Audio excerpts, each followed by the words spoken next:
Okay. Hi, guys. Welcome to my new CV Zealots. My name is Denise. My partner in crime is Mary.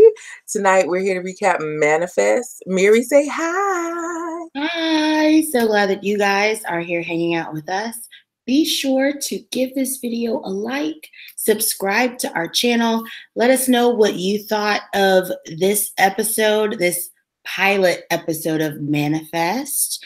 And I'll let you know what I thought. Denise was watching The Good Doctor.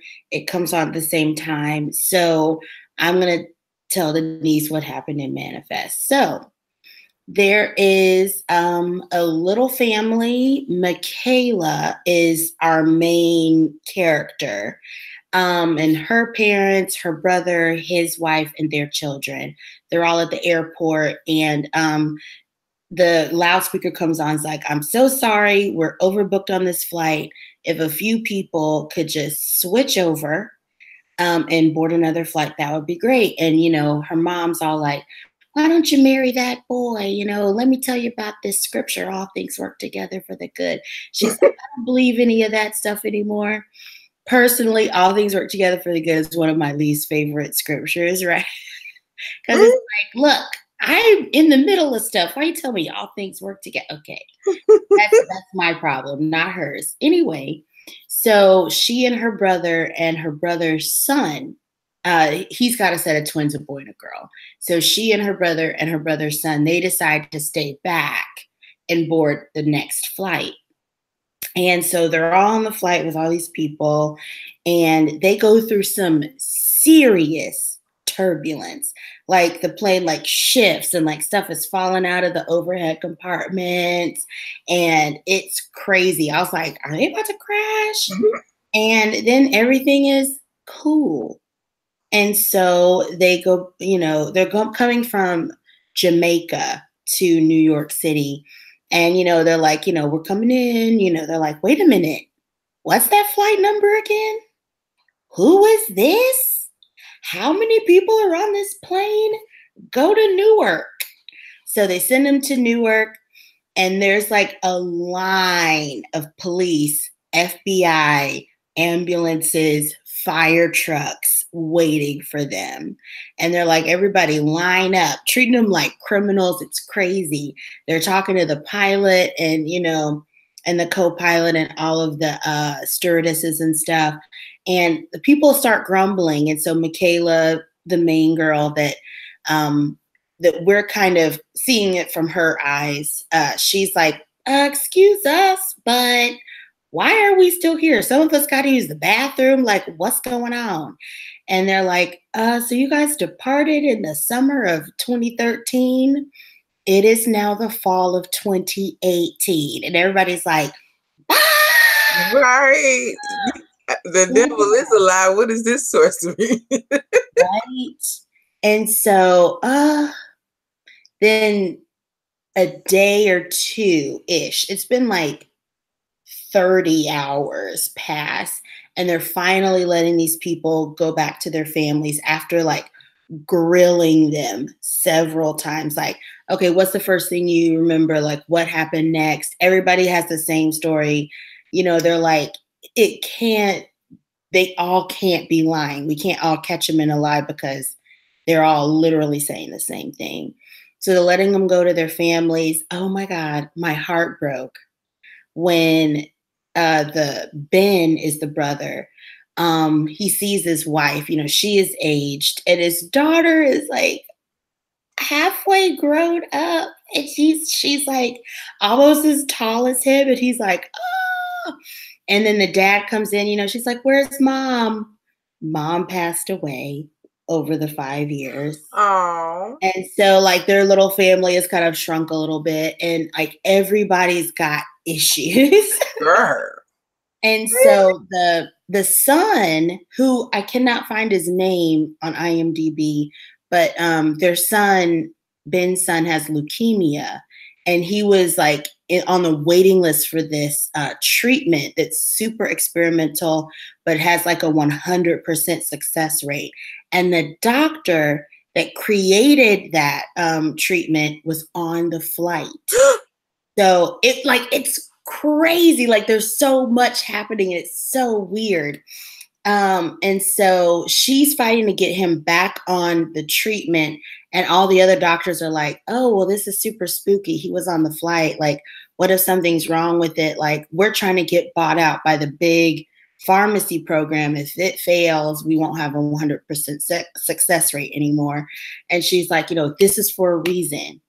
I was on that flight for a reason, and so was he. We need to bring him on. So, and then we go back to their little family. She was on the fence about breaking up with her boyfriend, Jared, or either saying yes to his proposal. So she gets off the flight, ready to say yes, but then she realizes it's been 5 years. He's now married to her best friend. Girl, no. Look, it's been 5 years. I don't blame him. Like, they were presumed dead. No. I'm not mad, but her best friend, why? Right. Could it have been like a stranger? No. We know what happened. They were sad together. They were mourning. They were comforting each other. Of course. I get it. But they'd only been married for like 2 years or something. So they waited a long time. They did. Yeah. Okay. I give them that. They waited 3 years. Yeah. And then we come to find out they both actually work together. She's a policeman. And she was put on desk duty because she accidentally shot someone. So they're like, well, we might let you back, but if you come back, we're still going to put you on desk duty or whatever. She doesn't have a car anymore. Ben's wife, her sister-in-law, had sold all her stuff. Like, she thought everybody was dead, like cleared out the house. So she's riding the bus trying to go somewhere, and it's her own voice that she hears saying, slow down.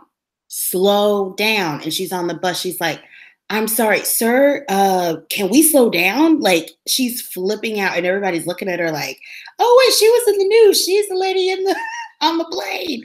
And he's like, tell me how to do my job. And then he looks forward, somebody's not paying attention, and he's about to hit someone in the street, and he like slams on the brake. He's like, how did you know I needed to slow down? And she's like, I saw him. When she didn't, she heard a voice. So she's going around the corner from her house and sees these dogs barking in a fence, and she hears a voice again, like, set them free.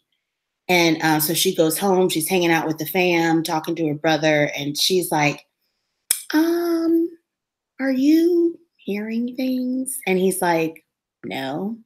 And she's like, okay, cool. And he's like, why? What's wrong with you? Do you need to go see a doctor?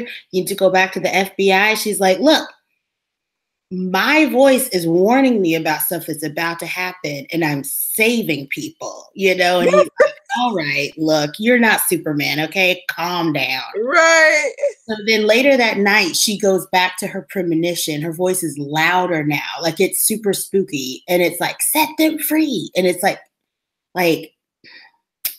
urgent. Yeah. She jumps up out of bed and goes back to that weird caged in house. The house is like super far back from the street. It's like a junkyard in front of the house. It's gross.